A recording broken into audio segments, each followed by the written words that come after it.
Project Grow began actually not as Project Grow.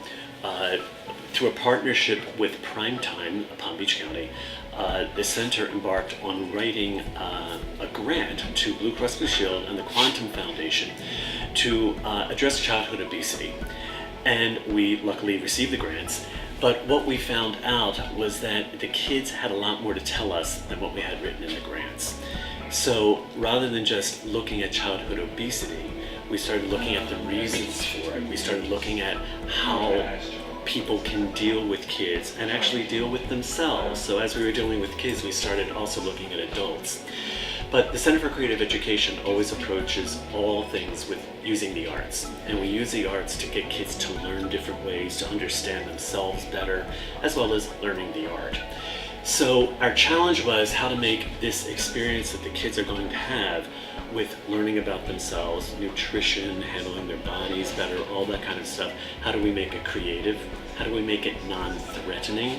And how do we also make it something that they will not only want to do when they're in the classroom working with the artist, but take home, share with their family, share with their friends, so that there's a more far-reaching aspect of this program. Project Grow began as kind of an incubation process where we guinea pigged, if you will, what we thought Project Grow would be in 4 sites. We worked with a small number of artists, and we hand chose the sites because we needed to know that we would have real buy-in by the directors and the staff of the sites. So we went in with an initial curriculum. What we evolved into was a series of 7 strands of 10 sessions each. And in listening to the kids, we all know that obesity is not caused just because kids eat. There's a reason kids overeat. There's issues. But also kind of the subtext needs. What do they really need to become healthier?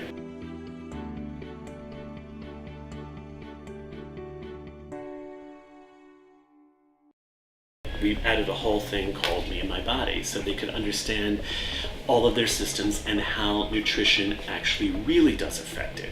And it's taking it out of a textbook. They're not reading it, they're actually experiencing it.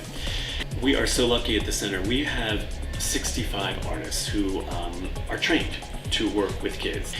And this was what makes it very different from any other type of program like this, because these artists bring to the table a very creative approach, extremely creative approach to an academic topic. They went to town on, okay, how are we going to get kids to really want to learn this? The CCE artists are amazing at this, and I'm very proud to be able to say that, because that is one of the reasons that the kids walk away wanting to learn more, wanting to make changes. So that's the big difference here. We are changing a paradigm. We're changing how kids, we're hoping we're changing how kids think about taking care of themselves, and in fact, we're doing that. I'm Nicholas Santana. I'm the coordinator for Project Grow.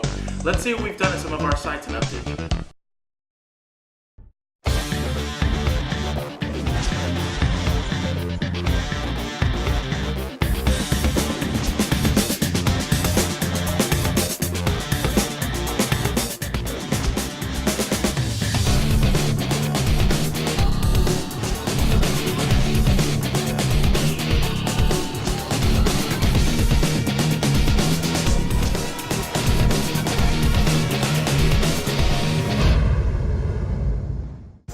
We first started off with blank books, and we're using them for as we go along. Then we drew our fruit trees and ate the fruit. This page when we colored it and stuff, and then when you're done with it, coloring it, and then you start gluing it in your journal. Every morning when we get here, or every afternoon before we leave, my mom waters them, or every Thursday when Miss Nancy and Ronnie get here, she'll water them. That was it. Keep it nice and Okay. Oh! Putting my hands here, she said I couldn't. just gotta wrap around.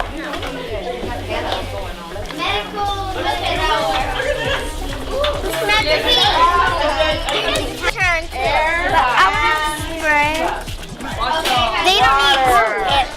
I need a The water is not going to be able You have to to evaporate take into turns. the air. It's going to rise up here like a Well done. Let's turn it so we can read the name. I picked it out. Nice. Praise flowers. My name is Janet Lifshin, and I'm a teaching artist with the Center for Creative Education. I'm also known as the Ha-Ha Lady because I like to put fun in education. And I became a Project Grow artist last year, and my first experience was at Gladeview Elementary, which is the Boys and Girls Club at Gladeview Elementary, which is in Belle Glade. And it was a fabulous experience. The kids really embraced what we were doing, and also the instructor in the class, actually Miss Davis, who's actually their art teacher, loved what we were doing, so she was a really team player. It's always a surprise and it's always great.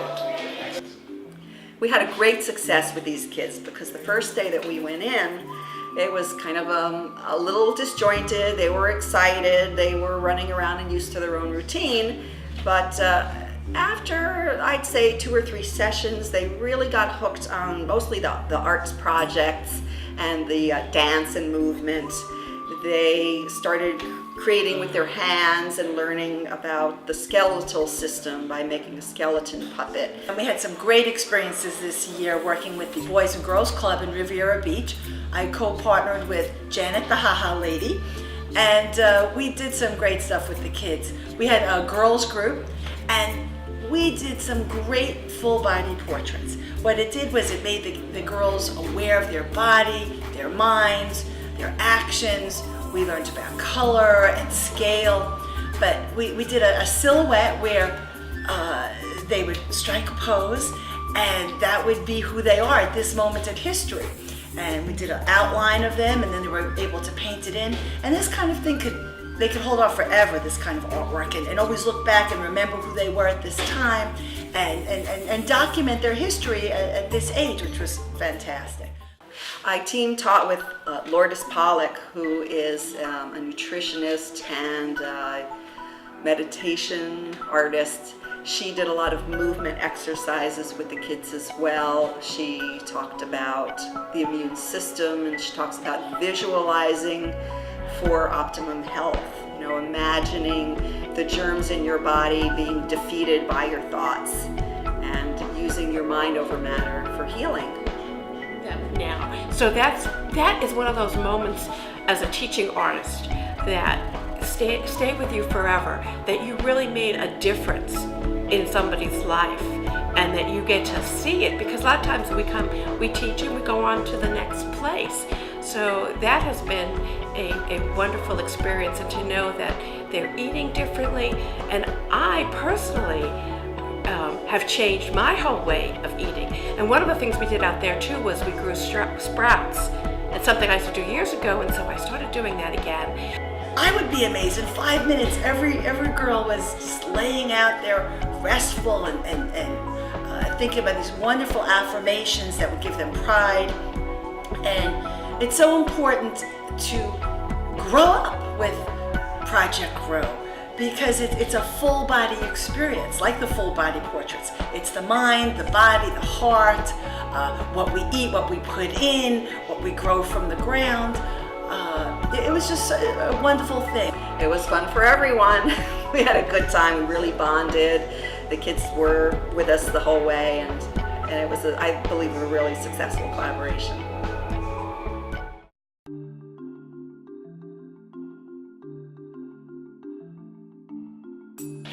In Project Grow, we use different kinds of dance movements, theater movements, and things like that to get the kids to be used to working and be used to using their bodies. And then we add another component added by the YMCA, which adds a whole nother more involved physical activity. Typical games and things like that, sport, stuff like that, where they can be involved if they feel comfortable. And so it kind of covers the whole gambit of kids being able to be active and realizing how that affects their bodies and their health. We've been working with Project Grow for about 2 years in conjunction with the YMCA and CCE with Primetime. And in that conjunction, it's been a beautiful partnership because the YMCA supports the philosophy of healthy living, social responsibility, and youth development.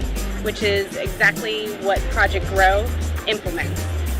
So when the YMCA teamed up with CCE and Primetime to create Project Grow curriculum, we really focused on the physical activity component being a proprietor of healthy lifestyle and how that healthy benefits can be fun and they can involve social aspects and they can involve your friends and family to create a better life for these children. The YMCA has brought in the 2 coaches to work with our kids, work with our staff to show our staff some things that they can do easy with little or no equipment, different games that they can play that are easy for the counselors to implement. Ideally what we do for Project Grow is we try to come out and we try to advocate the importance of students, kids, youth having at least 60 minutes of physical activity every day in their life. We want to see them become healthy, well-rounded adults, and we believe and understand that physical activity is a means of doing that. You know, we firmly believe that a strong body builds a strong mind, so kids can cognitively be very strengthened in their things that they're doing, as well as being well-rounded youth. Okay, so ideally that's what we do. And what the instructors do is, from the YMCA, we come out and we basically support the vision from Primetime and the YMCA to come out and actually advocate physical activity. That, in a nutshell, that's how we come out. We work hands-on with the children, and we also get kind of feedback from them as to what their kids may like. Some of the things that we implement, they can implement themselves. So it's more or less, we're trying to empower them to have this physical activity component to their program.